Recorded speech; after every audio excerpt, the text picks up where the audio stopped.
I am Doomsvince, and this is day 21 of Spawn Year.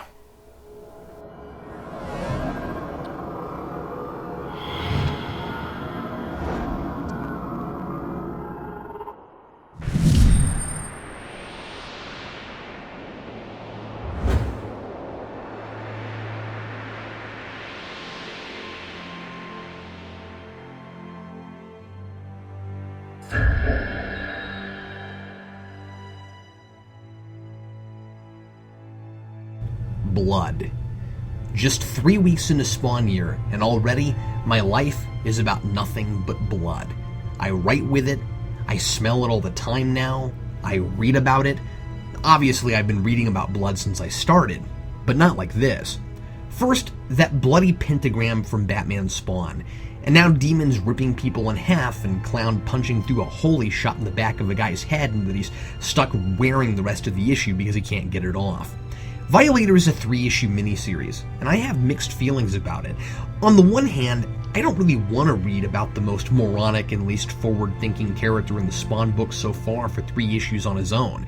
But on the other hand, it's Alan Moore, the architect of this universe's hell, playing in specifically that part of the universe again, as Violator's monstrous siblings debate about whether to help him with his new predicament of mortality now that Bulgy's taken away his powers. Maybe Moore is going somewhere with this, but from this first issue, it feels unnecessary. Does anyone really care that much about where Clown is between being grounded by a Malbolgia and recounting his medieval exploits to random kids in an alley? Clown has taken credit for eviscerating a lot of Tony Twist's henchmen.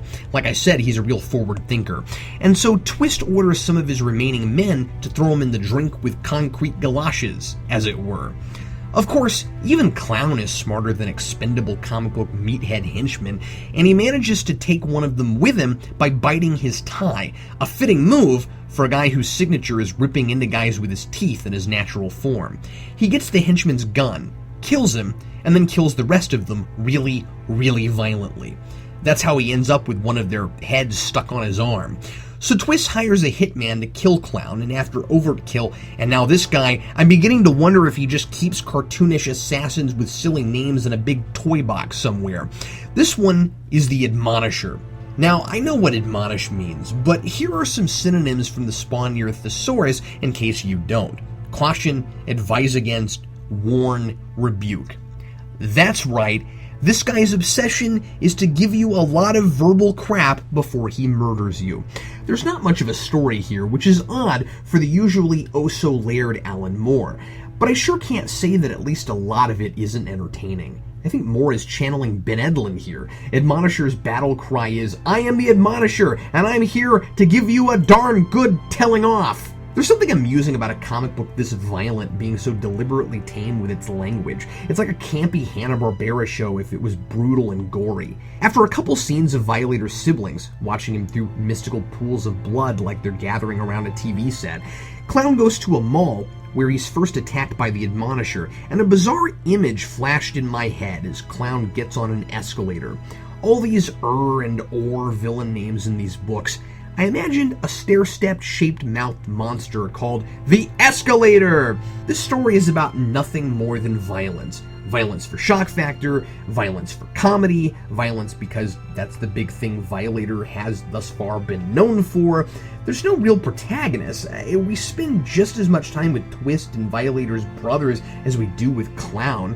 Clown has to put up with being mortal, but unless that somehow ends up even slightly humanizing him, I'm not rooting for him, or anyone else for that matter, beyond just filling in a little story gap. So far, I'm not sure why I should care, especially given that every character here is a reprehensible lowlife. I also don't know why the other monsters from hell are hidden from sight until the final page, like their appearances are a big surprise. They look about like I might have expected, and we see some of their faces on the cover. Oh no, I'm losing brain cells just reading this book. In that last sentence, I actually started writing might of instead of might have. Might of? That's one of my most hated of grammatical errors. I have a degree in English. How did that happen? That's the first sign, dear reader. You may be witnessing, at this very moment, the the beginning of the complete and utter unraveling of my sanity. Signed, Captain Logan.